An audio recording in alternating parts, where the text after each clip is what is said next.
Order. Tom Hears to move the motion.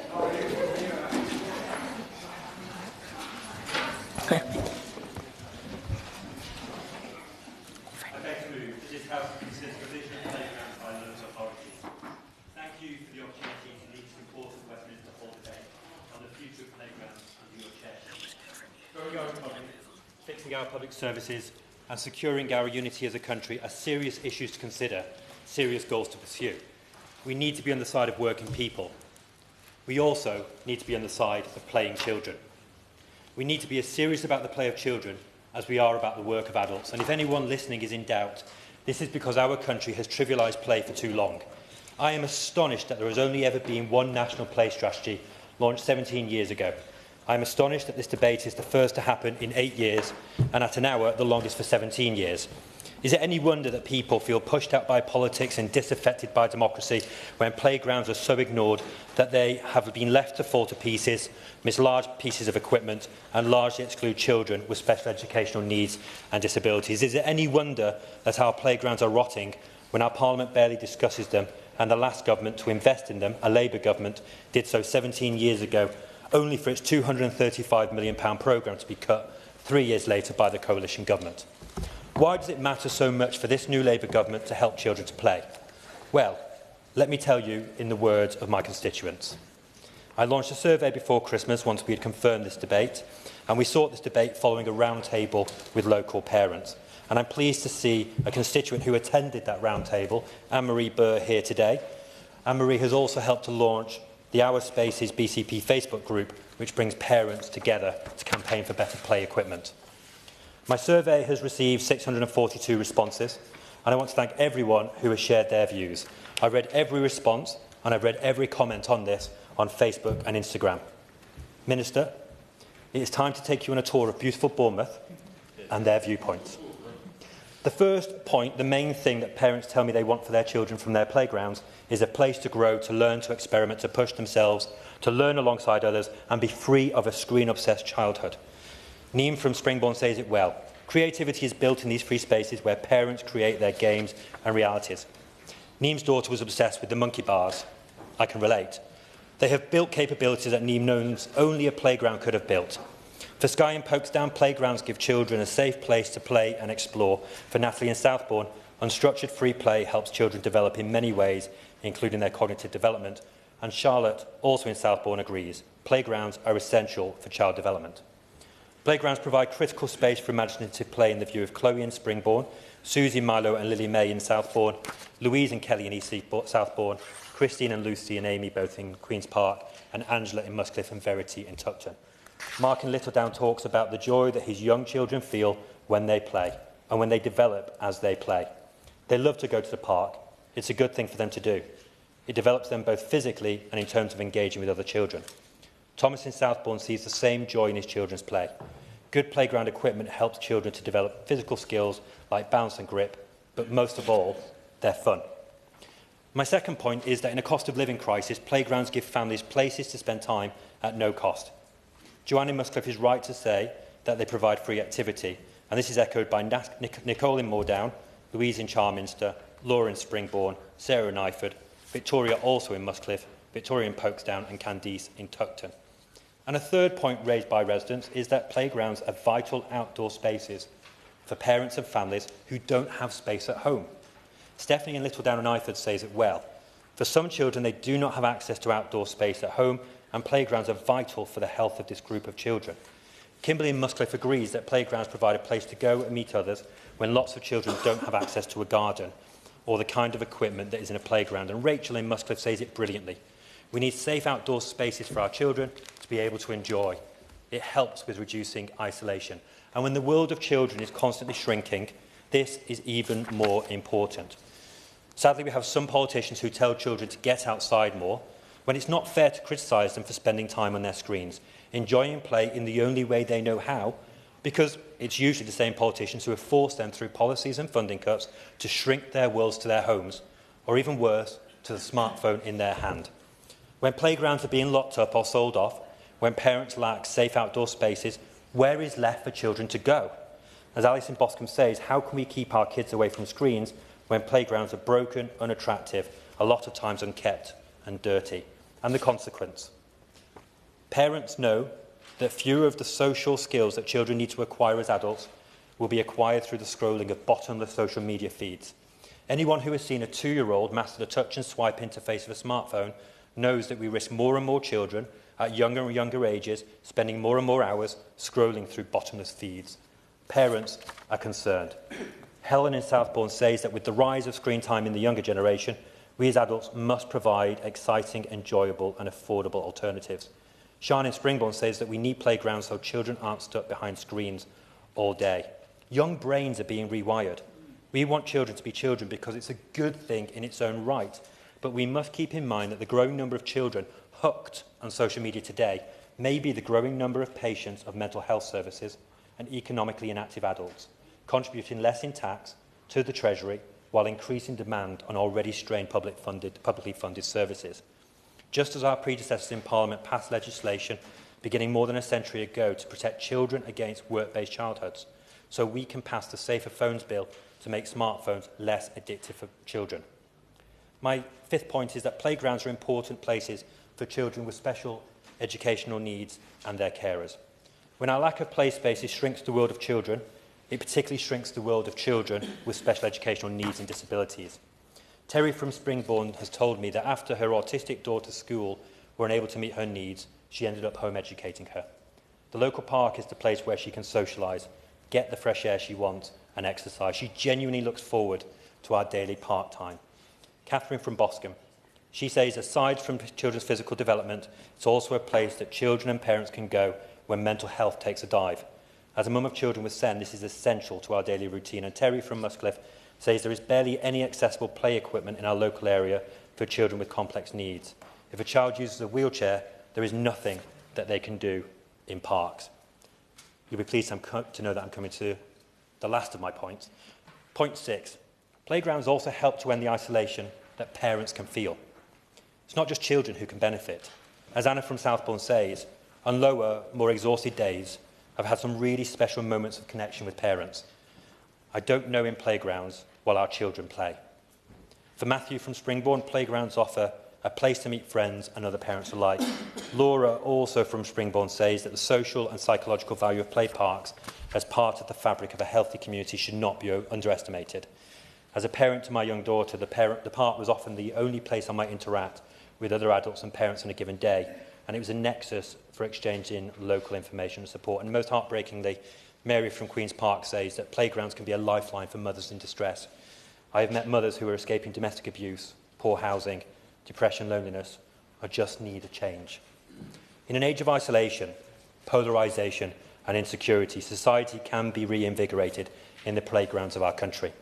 Democracy is made in the playgrounds and given new life among the monkey bars, the swings and the slides and between strangers on benches. Parents may have their children as the unifying feature at first, but over time all kinds of conversations bubble up on that bench that otherwise would not have happened. This Parliament can only be as strong as our playgrounds. And that brings me to what... I will give way. I thank the Honourable Member for giving way, and you're making an excellent progress. I love the 6 points that you've given us. I'm happy to say that my constituency has a number of historic parks, like Alexandra Park and the Platfield Parks. However, of course, as you are pointing out, a third of the British young people don't have access to any nearby playgrounds, and that surely is not acceptable. So does my honourable friend agree that we need to increase access to nature and green spaces for children and young people for their better and stronger emotional and physical well-being? Thank you very much. I could not agree more with my honourable friend, and he's a champion for play in his area. Yeah. In Bournemouth East, we have 35% of contact with a play area, which is a significant problem. I know it's worse around the country. And now, Minister, I'd like to ask if you could help. First, as we have an hour to begin this debate, I invite you to meet with Eugene Minogue from Play England here today, visiting Bournemouth residents like Anne-Marie and myself to take this matter further. Second, this is unfinished business for Labour. Ed Balls and Andy Burnham, whatever happened to them, published that first national play strategy for England 17 years ago. Much of that strategy stands up today. It is the view of important leaders of the sector and myself that it could be dusted off. Minister, you could be the new Andy Burnham You could be the new Ed Balls. You could help people to strictly keep playing. The Minister and the Treasury may be reassured to know that a strategy does not necessarily require significant additional funding. All we need are changes to policy which will better spend the money already in the system. Third, I would be eager to discuss this at more length, but the Government could implement play sufficiency legislation for English children to achieve equality with Welsh and Scottish children. A perfect opportunity to do so exists with the Planning and Infrastructure Bill, and this was in Play England's general election manifesto. The Government could give playgrounds the same status as sports facilities by extending Sport England's remit to cover play areas, so that consideration of playgrounds become a statutory duty just like sports facilities. And following this Government's welcome change to paragraph 104, section 8 of the MPPF, which provides protection for formal play spaces, I would love to work with the Minister to bring this into meaningful practice.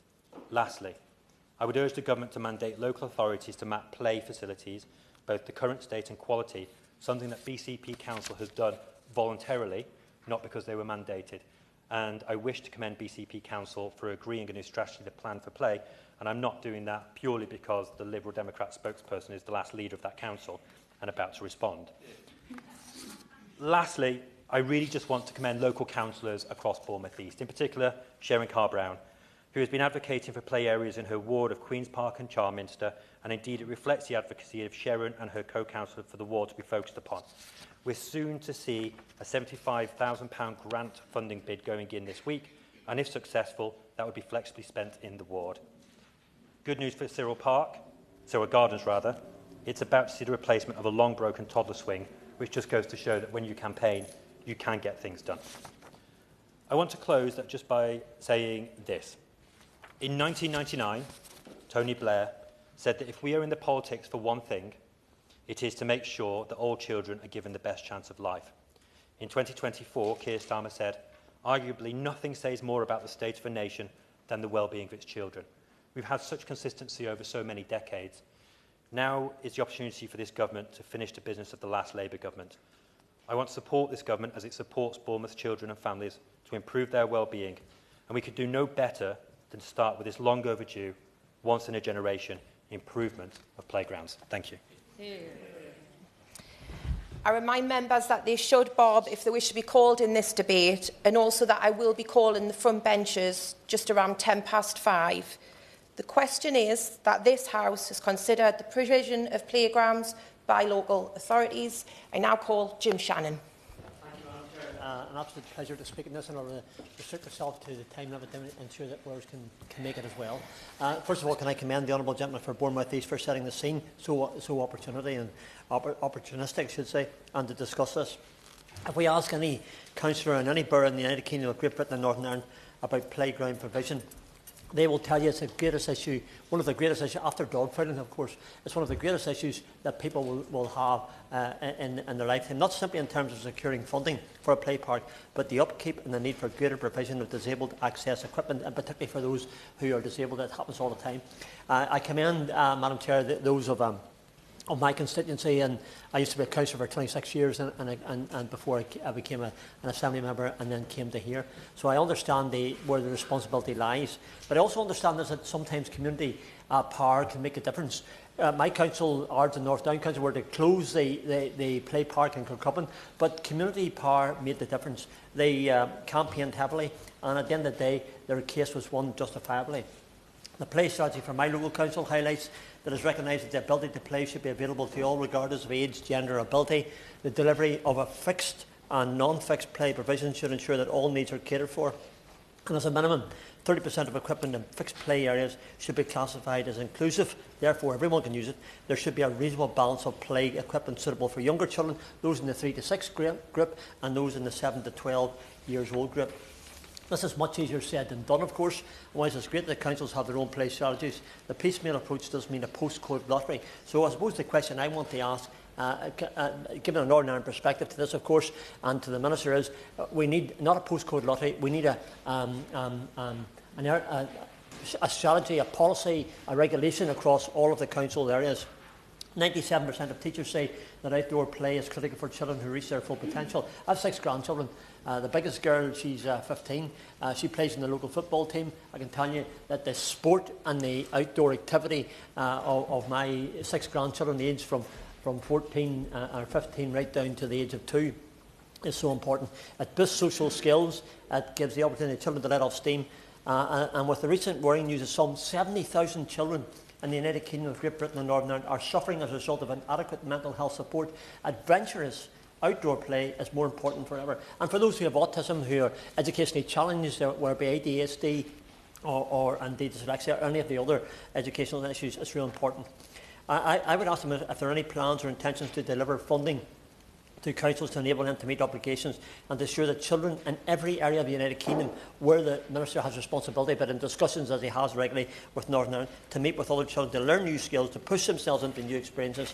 I believe it's imperative, Madam Chair, and we must prioritise it. And as such, the laughter, well, just one quick point, this Christmas was special. All Christmases are special, but this one was better for our family, for my wife and I. My youngest son, his wife, are staying with us, and the 4-year-old, the 2-year-old. The wee boy at 2-year-old smiles all the time. And there wouldn't be a day, Madam Chair, when he smiles at you, even though I may feel not smiling, that it gives you a lift. So when it comes to the laughter of children, it is priceless. But there is a price to be paid to achieve it, and we must be prepared to stand over it. Thank you so much. We're going to have to now impose a 4-minute time limit. Lee Ingham. Thank you very much to my honourable friend for securing this debate on a really important issue, because every child deserves the opportunity to play, not only for their health, but to foster a sense of connection within their local community. This includes children with special educational needs and disabilities. Ensuring that our playgrounds are sufficient and inclusive is not simply a matter of infrastructure, it's a matter of fairness and compassion. I'm concerned that there aren't enough accessible parks, and that those that are accessible aren't similarly accessible for neurodiverse children. To truly cater for SEND children, both with physical disabilities and neurodiversity, playground design must go beyond a stick and plaster approach. We need well thought out, fit for purpose equipment that prioritises sensory play and safety. This includes sensory equipment, items that are both functional and inviting, and spaces that are designed to reduce overstimulation. In my own constituency of Stafford, Eccleshall and the Villagers, I've been working with some SEND campaigners, parents themselves, Becky, Shannon and Jess, and I'd like to pay tribute to their hard work. They are particularly concerned for the safety of neurodiverse children in playgrounds. When a neurodiverse child is overstimulated, they sometimes want to run, and parents are finding themselves having to resort to harnesses to keep their children safe. The campaigners believe that high, sturdy metal fences, much like those in Victoria Park in my own constituency, are essential for children that sometimes run, similar to those you see particularly around old Victorian parks in lots of our constituencies. These fences provide security for parents and carers, reducing the need for uncomfortable measures like harnesses. Because the emotional toll of exclusion is profound. Parents of neurodiverse children often describe feeling ostracised when playgrounds fail to accommodate their needs or their children's needs, and without adequate sensory equipment to secure calming spaces, neurodiverse children may struggle to engage, leading to further isolation for both the child and the family. Parents have told me they've received comments and judgments from friends and family for using harnesses with their children. So alongside parents in my constituency, I've recently been engaging with New Life, which is a charity for disabled children. They provide equipment and resources to parents of children with disabilities, and they told me about the exhaustion of parents who turn to them for with their experiences. Playgrounds aren't just play areas for exercise and for fun, but social hubs both for children and for parents. And many parents love that moment to sit, have a chat with other parents, and let their children have fun while they can have a chat. Caring for a child with special needs can already be exhausting and isolating. And it's not just SEND children that deserve community, it's their parents as well. More accessible playgrounds would open the world up to these families, and I think it's imperative that we give them access to that opportunity. Thank you. Helen Maguire. Back, and it's a pleasure to serve under your chairmanship, and I congratulate the Honourable Member for Bournemouth East for securing this important debate. So this issue matters personally to me. As a mother of 3 children, 2 boys and a girl, I've watched each of my children grow through unstructured play, and indeed we chose to live near a park because I recognise the importance of parks and outdoor play. And so I want to ensure that every child across the country, and indeed future generations of children to come, have the same opportunities to play as my children have had. And as the former chair of a charity locally that ran the local recreation ground, I know how important spaces like playgrounds are as hubs for the community. As policymakers, we often focus on the physical education of our children, but playgrounds are so much more than just about exercise. It's where children learn to navigate risk, build relationships and develop the resilience that will serve them for life. Yet according to the 2024 Green Space Index, 2.3 million children in Britain under the age of 9, nearly 1/3, live more than a 10-minute walk from their nearest playground. This is a stark indicator of a growing play crisis in our country. Playgrounds are vital spaces where children explore their world and themselves through play. They develop social skills, creativity and cognitive abilities. They learn to assess and embrace risk, make decisions and form friendships. Playgrounds are incubators for resilience, teaching children the skills to thrive in a challenging world. As a former Scout leader who led teams on hikes up mountains, I've seen children how giving them the chance to push themselves through outdoor physical challenges really builds their self-esteem. Climbing to a mountain and being scared of being at the top there and just, and then realising when they've achieved it how successful and how brilliant that's been. And playgrounds offer, this chance for young people to challenge themselves, to climb higher, to swing faster, to jump that little bit further. Yet despite the clear benefits of playgrounds for our youth, local authority budgets for playgrounds have declined drastically, with a 14% fall in annual park funding in England between 2009 and 2020. Nearly 800 playgrounds have been lost since 2013, and some councils now warn they may need to remove or repurpose play areas simply to save money. It's shocking that compared to the 1970s, children now spend 50% less time in unstructured outdoor play, and indeed the 2020 British Children's Play Survey revealed that children aged 5 to 11 spend just over 3 hours a day playing, most of which takes place at home or in the gardens, rather than in nature and community spaces. During this period of playground decline, social media and smartphones have become increasingly pervasive, replacing active play, exploration and in-person socialising with passive scrolling, socialising through their phones and being less physically active. I was a physical trainer for over 15 years and I'm absolutely passionate about encouraging everyone to be more active. As a parent, I volunteered at my local primary school to support them in setting up their running club, and I saw firsthand the positive impact that physical activity has on young people. They were excited to be outside and they love focusing their energy on something other than the stressful homework, and for teachers, when they returned to class, they then felt calm and able to focus. The public health implications of the decline in safe public spaces to play are profound. Over half of children fail to meet the recommended daily activity levels, and 37% of 10 and 11-year-olds in England are now overweight or obese. The mental health impact is equally concerning, with nearly 1 in 5 children having a probable mental health condition. The reduction in access to unstructured outdoor play, alongside the rise in children's access to the digital world, has reshaped childhood, leading to isolation and inactivity. Every child has the right to play, to feel energised and free. Yet the opportunities for this freedom are shrinking. Without urgent action, generations of children will grow up deprived of the spaces that are so essential for their development and well-being. I urge this government to prioritise access to play spaces in planning and funding decisions. Decades of underinvestment and poor planning must be reversed. Play is not just a part of childhood, it's the foundation for healthy, happy and resilient adults. Idra Costigan. Thank you, Mrs Lewis-Buck, and it's a pleasure to serve under your chairship. And I thank my honourable friend, the member for Bournemouth East, for securing this very important debate. Chair, playgrounds are not just a nice thing to have. They're vital spaces where children grow, learn and thrive. And in densely populated urban constituencies, like Ealing Southall in London, they're often a precious escape from overcrowded homes. But 14 years of a previous Conservative government has seen playgrounds and public spaces suffer under successive cuts. With councils starved of funding, playgrounds became a luxury that councils could barely afford. Budgets for parks were slashed by more than 350 million, and the last Labour government's multi-million-pound playground programme was cancelled. This led to crumbling playgrounds, starved of cash, with councils often having to remove equipment they couldn't afford to repair. and also led to a 15% drop in the number of adventure playgrounds since 2017. The results have been devastating. If you allow me to continue a little. The results have been devastating. Fewer public playgrounds harm children's physical and mental health, stifling their potential before it has a chance to bloom.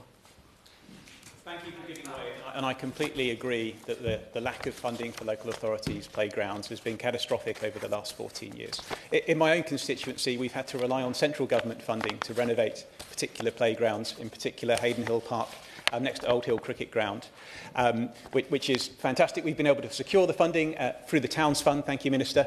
But I think we do need to ensure that local authorities are focusing on this. Does my honourable friend agree with me that it's not acceptable that sometimes we're relying on central government funding to support playgrounds in the current environment? I thank my honourable friend for his intervention, and I absolutely agree that we need fair funding for local councils and for playgrounds. Now, access to play is also a fundamental human right. It's written down in the United Nations Convention on the Rights of the Child. There should be no argument about it. So it's heartening that this new Labour government has immediately shown its commitment to play as a human right that cannot be denied to our children. Are in some ways actually radical changes to the National Planning Policy Framework will for the first time insist that playgrounds are a consideration in all new developments. It will force developers to provide them if we can back this up with legislation. In this, government has demonstrated a renewed commitment to a child's right to play and their right to be supported through development. I hope this can be followed up by a new national play strategy for England, the first since the last Labour government. Chair, research shows that many playgrounds fail to meet the needs of girls. In one study, 68% of girls said there was nothing for them to do in the playground. Developers often tick the box by putting in a climbing frame, but many girls prefer playground equipment that's social and collaborative, space to chat to their friends. Swings are just one example of this. Our future playgrounds must reflect this inclusivity, offering facilities for all children, and I hope this will be included in the Minister's plans. Now, despite years of funding cuts, Labour-run councils like Ealing, covering my constituency of Ealing Southall, are leading the charge to transform playgrounds and put children at the heart of local plans. Ealing Council has already committed £2 million to renovate a staggering 22 playgrounds across the borough. And this includes Ravener Park, Spikesbridge Park, Southall Park and Lammas Park in West Ealing. Ealing have worked with developers, including the Green Quarter in Southall, to ensure developer-built playgrounds are publicly accessible. And all new projects in Ealing are being assessed to ensure there is a minimum of 50% inclusive play and that refurbishments consider the Make Space for Girls guidance. And in my former role as Deputy Leader of Ealing Council, I championed Play on the Way, where play features like stepping stones on the grass build-outs at the corner of a street and hopscotch marked on the pavement can even weave play into children's walk home from school. But what councils need most of all is secure funding from central government. So this year's 3.5% increase in real terms in council funding, that's £69 billion for councils, is a hugely welcome first step. And I know we'll hear more in the upcoming spending review on this. We need to ensure councils like Ealing can sustain and expand playgrounds, especially in urban areas where green and outdoor spaces are more limited. Playgrounds are not just for children, they're investments in the fabric of our society and our future generations. To continue to achieve this Labour government's mission to break down the barriers to opportunity for every child, we need to keep pushing forward with our radical plans for play.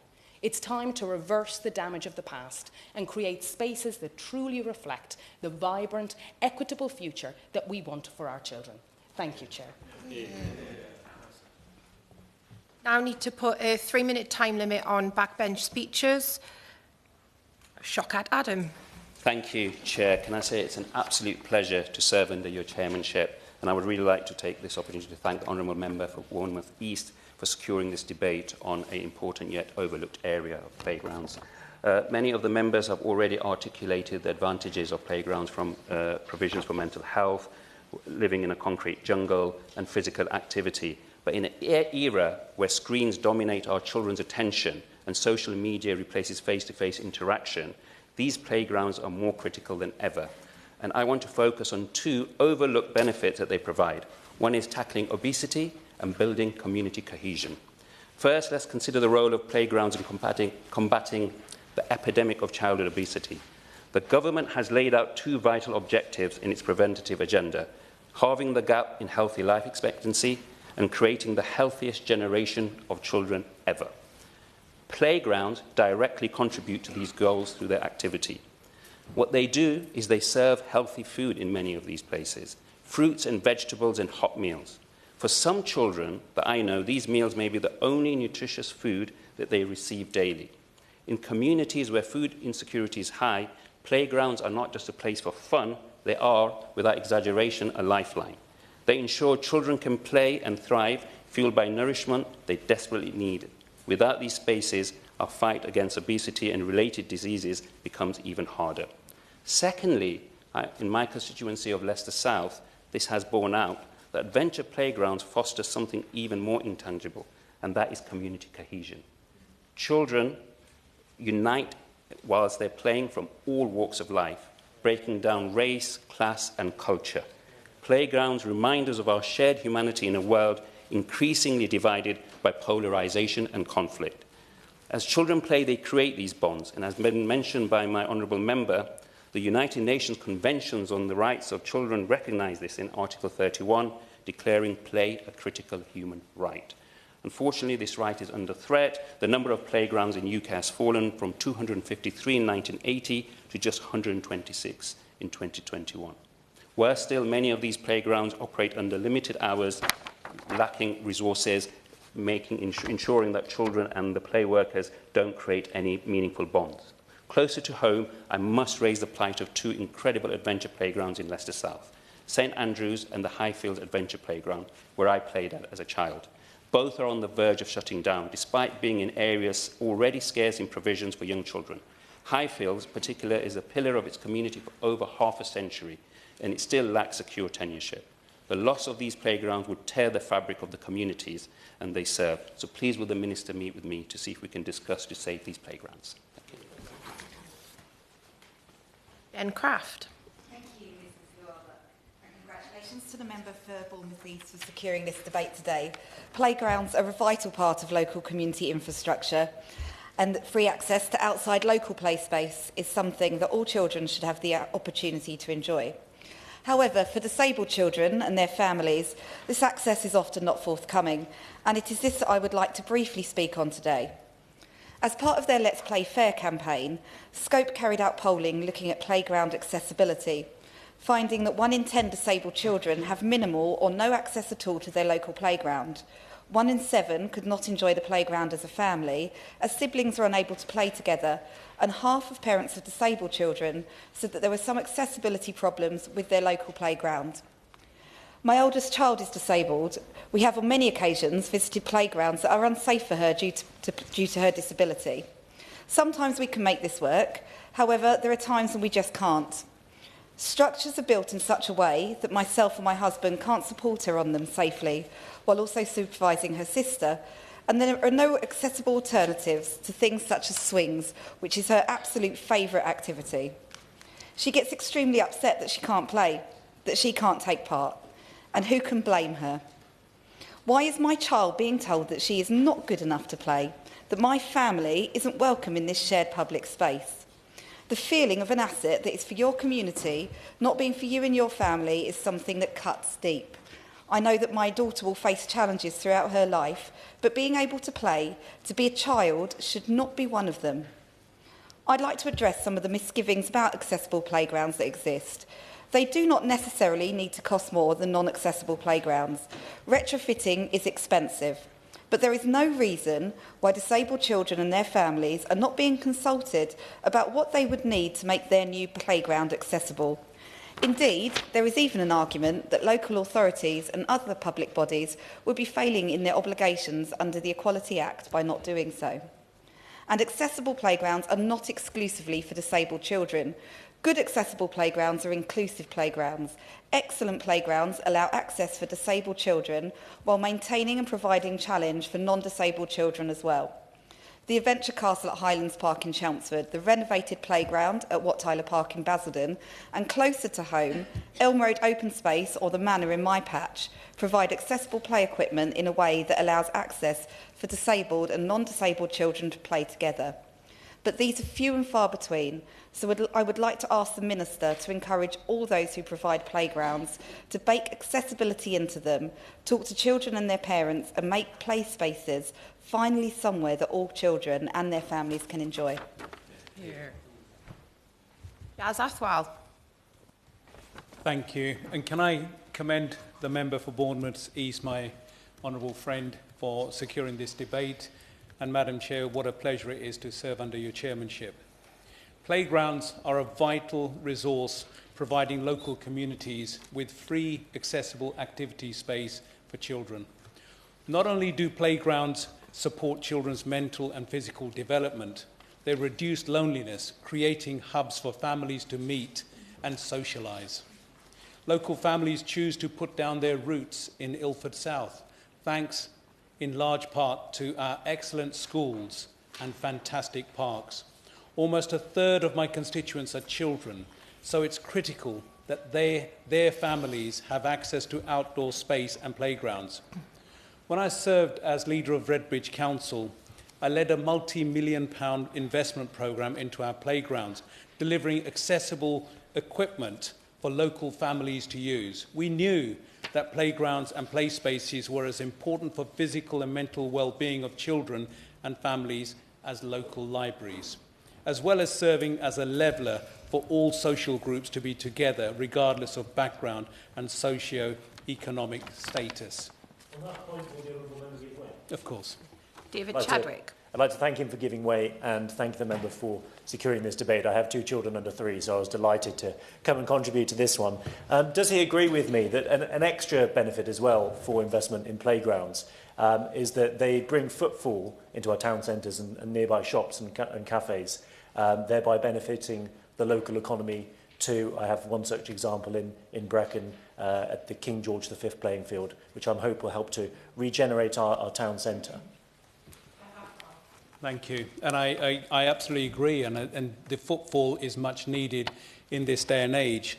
And thanks to the investment, families can enjoy not only a free day out right on their doorstep, but local businesses benefit as well. It's important local authorities are empowered to fund play space for children, providing low-cost or free activities and space for families to gather. Giving access to play is vital for children and families, but this simply isn't reflected or even recognised in the legislation that is being put forward, where shockingly bats and newts are mentioned more than children. By enshrining protections for children's access to play in law, we can actively support children's development and ensure that children living in areas with less funding aren't disproportionately impacted. Introducing play sufficiency legislation is not simply about supporting children and families. It would also mark a significant step in improving equality, mental and physical health, and bringing England in step with Scotland. Whilst the country starts to recover from the unprecedented cost of living crisis, while fighting decline in public health and obesity epidemic, free and affordable play spaces which promote physical activity can and must play a critical role. Thank you. Liberal Democrat spokesperson Vicky Slade. Thank you. It's a pleasure to serve under your chairship, Mrs. Llewell Buck. Apologies, Llewell Buck. I want to congratulate my neighbour, my honourable neighbour, member for Bournemouth East, on securing this debate, which falls appropriately on the debate that we're debating, the Children's Wellbeing Bill. While we know that many of a child's social, developmental and exercise needs are met through their learning environment and their school, it would be a mistake to underestimate the importance of outdoor equipped play space. Trips to the park after school help children form strong bonds to help their resilience. But, it should also be said, also give parents important time outside of school and home and the chance to make good friends for life, as I can attest to with my friend Nikki, who I met 20 years ago when our daughters Molly and Becca got to know each other on the swings at Springdale Park. A park, incidentally, that has fantastic inclusive play, as it was constructed very close to the local children's hospice and consulted with the hospice in what they would need. In 2019, a Mumsnet survey, 1 in 4 parents said that a lack of outdoor play had contributed to their children's mental health issues. And that's before COVID saw them locked up and councils' financial crisis saw the gates stay locked when councils simply didn't have the money to fix the equipment. Lib Dems believe that playgrounds play a vital role in community engagement, child development and physical and mental health for children, young people and their families. And we welcome the Play England amendment to the National Planning Policy Framework that will protect play and lead all developers to fulfil their responsibilities. Residents in Wimborne, in my constituency of Mid Dorset and North Poole, have raised real concerns recently, and I think I have raised it before, actually, with the Minister, he's going to remember this, about promised play areas in their developments that turn out to just be a bench, a Teletubby hill and a dog bin. And then the residents have to pay extra to maintain the non-play area. As referenced by the Honourable Member for Bournemouth East, the last major play investment project was under the last Labour government Play Builder. But unfortunately, that equipment, as fantastic as it was, is now failing. And in 2023, The Guardian reported that the average budgets for parks had fallen in real terms by more than a third. In BCP, as already referenced, they have developed a plan for play with a vision to provide high-quality, accessible, safe, inclusive play. And I completely accept the criticism of the Honourable Member for Bournemouth about the equipment in Bournemouth, and I would just say that the previous Conservative-led Bournemouth Council did not bother to insure their play equipment, which meant that every time there was an act of vandalism, the community would have to pay to fix it. That cannot be allowed. As a result, the new Lib Dem-led council is now using £3.9 million of strategic community infrastructure fund to address this. In my own ward, we had a playground that was taken out in the 1980s. And the community worked together. Colin and Caroline put 2 years of work and more than £100,000 of money raised from the community with help from the council to reimagine their playground. But it shouldn't come down to that. Parishes and neighbourhood forums are able to do their bit, but until this is made a statutory requirement, it's impossible for councils that have statutory requirements for social services and housing to put this as a priority. Liberal Democrats would love to see the government work with councils on sustainable settlements that allow them to invest not just in the basics, but in activities to build happy lives for everyone. Every community needs play, and I agree with the Honourable Member for Ealing about considering girls and incidental play as well, especially when families have no gardens, where they have limited access to nature, and when the only safe place left is the park. If we want happy, healthy children to become resilient, problem-solving, active adults, we need to act now. I welcome the Minister becoming the next Andy Burnham and would love to see the Play Builder too. But this time, could we please have equipment that is fully inclusive for children with disabilities, neurodivergence, all ages and genders, sustainable and not be a one-off so the equipment doesn't have to be locked up again in 10 years' time? Yeah. Opposition spokesperson, Paul Holmes. Thank you very much, Mrs Lewell-Buck, and it's a pleasure to serve under your chairmanship. And I congratulate the Honourable Member for Bournemouth East on securing this debate. I think his speech this afternoon has shown members in this House that he's half of Bournemouth are very lucky to have him, and he is lucky to have them too. And I know that he works very hard for his constituents, considering he's been an honourable friend for a number of years. Playgrounds are essential to the physical and mental well-being of our children. They are places where children exercise, build social connections and foster creativity. Yet the provision of playgrounds by local authorities remains uneven across the country, with concerning disparities that demand our attention. According to the Fields and Trust Group's Green Space Index, an alarming 2.3 million children in Britain under the age of 9, or 31% of the total, live more than a 10-minute walk from their nearest playground. Even more troubling is the fact that 40% of councils report over a third of children face this challenge, with some areas seeing this figure rise as high as 65%. This disparity reflects the struggles local authorities face in maintaining playgrounds. Budget constraints mean that some councils have been forced to remove or repurpose play areas, depriving communities of vital green spaces. Regional variations further highlight the inequality. For example, children in Scotland enjoy access to nearly 5 times more public playgrounds than their peers in London. Welsh children have access to over twice as many playgrounds compared to London. The previous government recognised the importance of improving access to quality green spaces. Initiatives like the £9 million Levelling Up Parks Fund and an additional £30 million of investment focused on improving facilities for young families. This funding aimed to enhance green spaces in deprived areas, support tree planting and improve play areas with up to £85,000 available per area. These measures were complemented by nearly £60 billion of funding for local authorities in 2024-25, a 9.4% increase compared to the year before, with most of this funding left unring-fenced to promote local choice.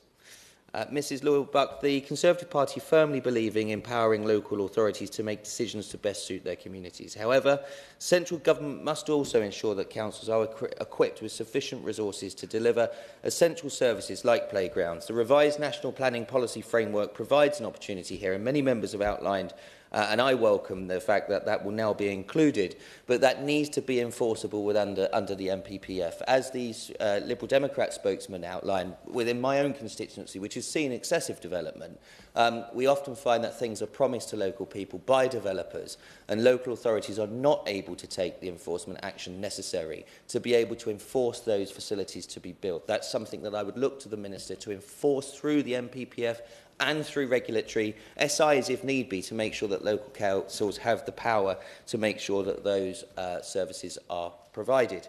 Unfortunately, challenges persist, however. The Local Government Association has estimated that the employers' national insurance contribution hike will cost councils £1.77 billion, yet only £515 million of new funding has been provided to support this increase.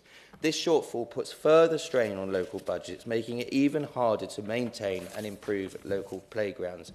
And I must say to the Minister, and I hope he knows that I'm often trying to not be too political, but some of the decisions that were made in the last budget, including the decision to scrap private schools' charitable statuses, have meant that often facilities that are provided for local children in local areas by private schools will be taken out of service, and that will affect all kinds of children who are entitled to use those spaces through many of the playgrounds that private schools provide to them. Mrs Lewell-Buck, to wind up, the provision of playgrounds is about more than just swings and slides. It's about investing in our future, fostering healthier communities and ensuring that every child has the opportunity to thrive. I say to the Minister that we are willing to work together to protect and enhance these vital spaces, recognising their role in creating a fairer and healthier society. Thank you very much. Minister Alex Norris. Thank you, Mrs Lewell-Buck, and it's a pleasure to serve with you in the chair for the first time. I know that you are always fair, but also I know you can always be hard as well if needs be, but hopefully I will not stretch the chair's patience today. But I want to begin by thanking my honourable friend, the member for Bournemouth East, for securing this debate and for the way in which he's led it. He took us on a beautiful tour of Bournemouth. But also, I think the thing I enjoyed the most, that he really brought forward the views of his constituents into the room today and onto the record. And to get 640 responses to anything is really quite a thing. And I think that shows the amount of energy and interest in Bournemouth, but energy and interest clearly, judging by the contributions of colleagues, that is replicated across the country. Playgrounds are a vital part of our social infrastructure. They contribute, as we've heard, to the health and development of our children and young people across the nation.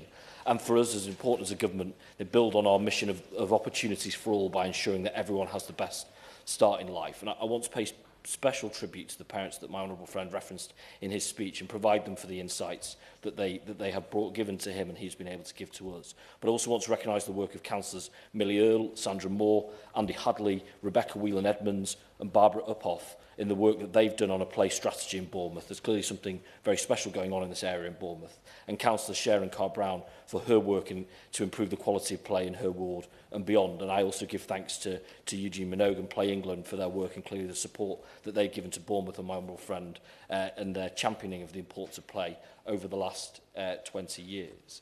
Now, the honourable gentleman's asked me some specific questions which I'll reference slightly later in my speech, but I did want to pick up on a couple of the themes as they also were echoed by colleagues. But first of all, to start with that principle that unstructured free play is really important in child development. Actually, in general, fun is important. You know, it's not all about development. It's something children have to be able to enjoy themselves, and we have to be able to make sure the spaces are there. And we have a really good, a very strong and able and technically evolved competitor for our children's education. And screen time has been part of this conversation. And the answer in these circumstances is never to smash the machines. We can't unlearn the technology, but we have to compete. So if the alternative is compelling, then our offer must be compelling. And I've got a couple of more points to make on that in a little bit. But particularly at a time like now, when cost of living challenges mean that parents are making very difficult choices, those offers have to be there and have to be accessible. And a theme that he said and a number of other colleagues have said is that this is also about social justice. For many in my community, the Bulwell Forest is their garden. They don't have the garden of their own. That is their play area. It was a point made by my honourable friend, the member for Ealing Southall. And play, as the member for Ilford South said, should be a great leveller, and parks should be a great leveller, accessible to all, just walk up and pitch in. But as my honourable friend, the member for Thurrock said, for children with a disability, that's not the case too often. Similarly, for my honourable friend, the member for Stafford, for children, neurodiverse children, that isn't always the case. And whatever plans we bring forward, we have to weave in that accessibility. We need to be seeking to tackle those inequalities. And we know, and I'll make a few points in terms of where we are as a government, and again, as I say, address the questions from my honourable friend. But those early years of childhood are crucial for healthy development of our children, and physical activity is at the root of it. But we know, as the honourable gentleman for Leicester South says, we face a real challenge around childhood obesity, and we've got over 2 million children in this country not doing the 60 minutes of physical activity each day. What a problem that is coming down the line for us. And of course, I will meet with the honourable gentleman to talk about the adventure playgrounds in his community. And we know that this is a social justice issue, as said, because the levels of activities are lowest amongst the poorest children, the lowest amongst children from ethnic minority backgrounds, and the lowest amongst girls. And factors such as poverty, as lack of access to safe green spaces, and poor local natural resource contribute towards this inequality. And we know also, and this plays into the government's crime mission, that parents are increasingly concerned over the welfare of their children and concerns over antisocial behaviour. We have to make sure that we have the community policing to give that reassurance. So this needs to change. And active play is one of those key ways that we can make that change, get children exercising, get children stretching their mind, get children, as the honourable member for Epsom Ewell talked about, building those skills, problem solving, building resilience. All of those come through active play. So whether at adventure playgrounds, sports facilities, park playgrounds, the natural environment, all of those things need to be present and accessible for our children. And we have a lot, we've got a lot of parks and green spaces in this country, 27,000 of them. These are much loved local assets and can be opportunities and for free. And that's, as has been said, reflects the cost of living. And the great thing in this, Mrs. Lulbuck, is that our children are telling us the answer. As so often in politics, if we stop talking for long enough, generally people will tell us the answer. Because through the 2024 Children's People and Nature Survey for England, the single most important factor for encouraging children to go outside is access to playgrounds. So there you go. The answer's there already for us. That if we tear our hair out, why aren't our children out more often? And that does come up in debates, as other colleagues have said. Well, there we go. Access to playgrounds. Now, local authorities are at the root of this. 5 in 6 of every 6 of our urban parks are managed by local authorities. And my honourable friend, the member for Strangford, talked about community power. And I think that local authority connection to local communities is about empowering. I have no desire as the minister to be making granular decisions about play parks in Stoke, in Stockport, Bournemouth, Thurrock, Ealing, wherever. I've got very, very strong views about Nottingham. But my role, I see, as Minister, is to get the powers and the resources to those communities to shape it for themselves. And again, the member for Epsom Ewell talked about some of the pressure that councils have been under in recent years. There's no doubt that this has been one of the areas. It's seen as a discretionary service, a non-statutory service, and as a result has very much, we've seen the decline that she talked about. I am very proud that in the budget that we brought forward recently, the best settlement for local government, significant resources were made available. And I think that will start to see some of those important services build back. I am very, very passionate, I could speak all day about the Green Flag Award Scheme, and I would like to give my thanks to Super Judge Chris Warman for the work he's doing. That is a really good way of making sure we have quality offerings, and there's over 2,000 of them in the UK. But we've novated in the department the Parks Working Group to build on that work, and Chris is playing a big part in that. And I'm going to ask the Parks Working Group to expand to make sure that play parks and playgrounds are part of that as well, so that we're making sure they're part of that conversation. We're tackling some of those inequalities and some of those accessibility issues as well. So to address the specific asks by my honourable friend, first of all, with regards to meeting with Eugene Minogue from Play England and to discuss these issues, of course, I'll be delighted to accept. I'll be very keen to meet his constituents, and having had the oral tour of Bournemouth, maybe I could have the physical one as well. I'd be very keen to do that. With regards to the 2008 play strategy, I'm going to very, very deftly sidestep any historical comparisons to individual politicians. But what I will say is that the work that we're doing as part of our opportunities government mission, we're working with sector experts around play provision, and we will build from what's come in the past. And I think, you know, I steal liberally from what's been done before. I think often there's not much that's genuinely new. So we will be building off that, and we will be making significant reference to that in our work, but of course making it fit for the modern day.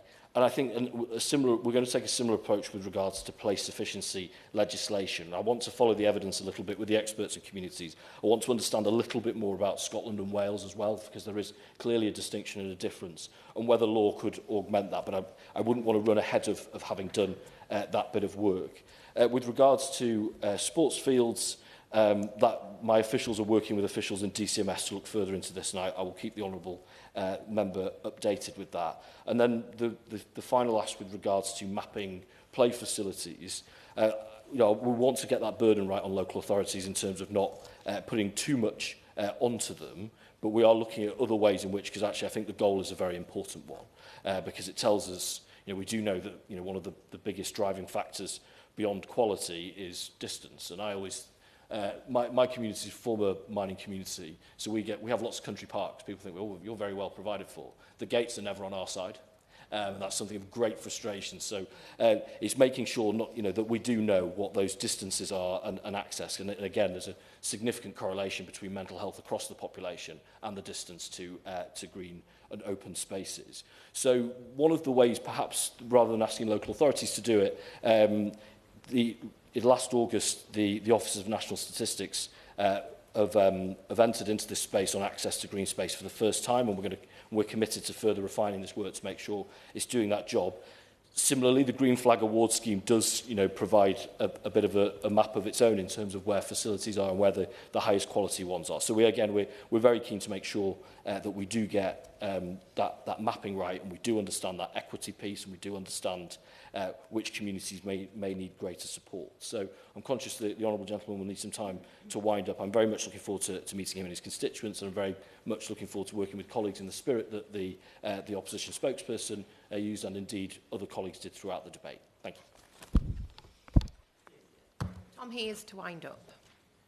Thank you, Chair. I just wanted to thank the members who have spoken in this debate, particularly the honourable members for Stafford, for Strangford, Ealing Southall, Howes-Owen, Leicester South, Thurrock, Ilford South, Brecon, Radnor, Quemtwe. Oh, he's gone, so in which case, if I've mispronounced it, I apologise. And everybody else who has spoken. I thank the Conservative and Liberal Democrat spokespeople and the Minister for his comments. In bringing this debate forward, I wanted to make sure that the people of Bournemouth East were heard. As the Minister was saying, the fact that 642 local residents responded to that survey shows that there's enormous appetite for something better when it comes to play. And I just wanted to communicate to the people of Bournemouth East that their priority will be my priority, and very clearly from what we've heard from the Minister, the government's priority. Because if we don't invest in our children by investing in our play, then we're sending entirely the wrong signals. And after all our children all over our country deserve nothing less than the very best childhood. Thank you. Yeah. The question is that this House has considered the provision of playgrounds by local authorities. As many are of that opinion, say aye. Aye. Of the contrary, no. I think the ayes have it. Order, order. The sitting has adjourned.